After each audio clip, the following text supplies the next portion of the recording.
I'm Brian Hawthorne. I'm the Chambers County Sheriff. Most of you I have already spoken to about this particular case. It's the very tragic death of Christine Marie Rollins. We found her along with an individual that she was a caretaker for, found her deceased yesterday in the front yard off Highway 61. It had a lot of things that were related to the death that did not add up. Some of it were some animal bites, and that's what I'm here to talk to you about now. We just finished the autopsy this afternoon at the Jefferson County Medical Examiner's Office. The doctor is Dr. Selly Rivers, MD, forensic pathologist. Selly is spelled S-E-L-L-Y. Rivers is common spelling. She has ruled the cause of death as exsanguination due to feral hog assault. We had suspected that.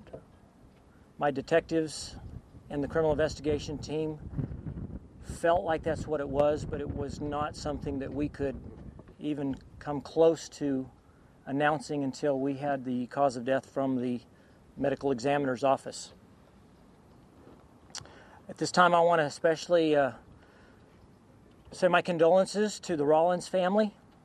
It's unbelievably tragic. This is a very rare incident. Just what little research we have found, there's less than 6 of these have been reported in the nation over the many, many years of reporting these kind of deaths.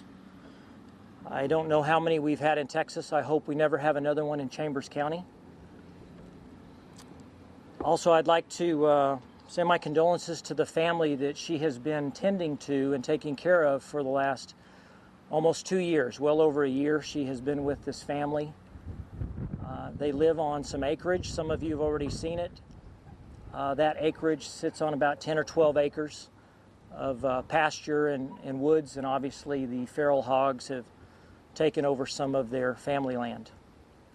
With that being said, I'll take a few questions before we end. Sheriff Joel Eisenbaum with KPRC in Houston. The neighbor, George Cole, lives right next to these folks, and he is just convinced that it was this pack of dogs that did the attack. He points to 2 things: the record of the dogs before having attacked both people and his own animal, and secondly, the behavior of hogs in that they usually try to devour their prey after they attack. Meaning the hogs do? Yeah, that's his position. Well, he didn't see the crime scene that I did, or what we thought may have been a crime scene that is not. It is clearly an assault, but it will be ruled an accident because it was not a human, so it's not a homicide. If he saw the crime scene, he might think differently. How bad of a crime scene was it? I'm not going to discuss it. There's too many families involved. But in my 35 years, I will tell you it's one of the worst things I've ever seen.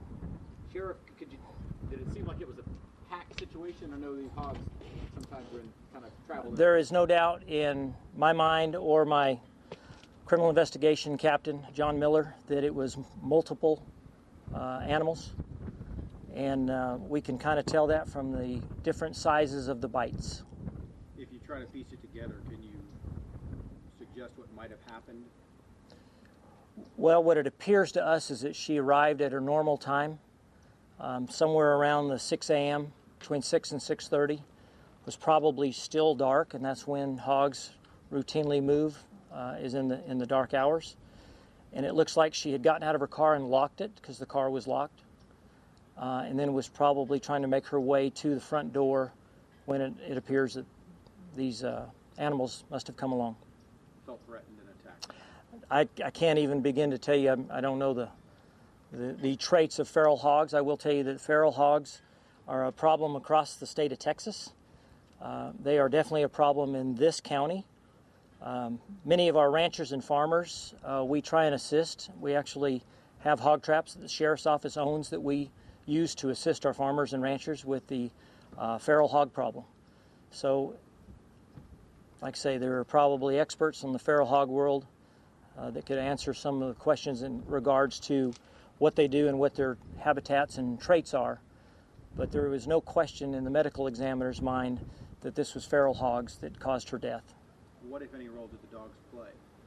Well, we actually feel like the dogs may have run the hogs off, because that when she was discovered by the homeowner, who she takes care of, the dogs were in the front yard around the body, but not directly at the body. Sheriff, what's your advice for people when they encounter these animals? Well, luckily the encounter is not that frequent, but obviously just due to this tells me that everybody needs to avoid them and stay away from them. You know, hog hunting is actually a pretty prolific sport in the state of Texas. The state legislature has dealt with numerous bills allowing hog hunting, especially hog hunting from helicopters, because of the infestation of them across the state. And we have that right here, and we have a number of outfitters that actually do helicopter hunting here in this county because of the feral hog population. Is the hog problem worse this year in this area? I've heard that from some.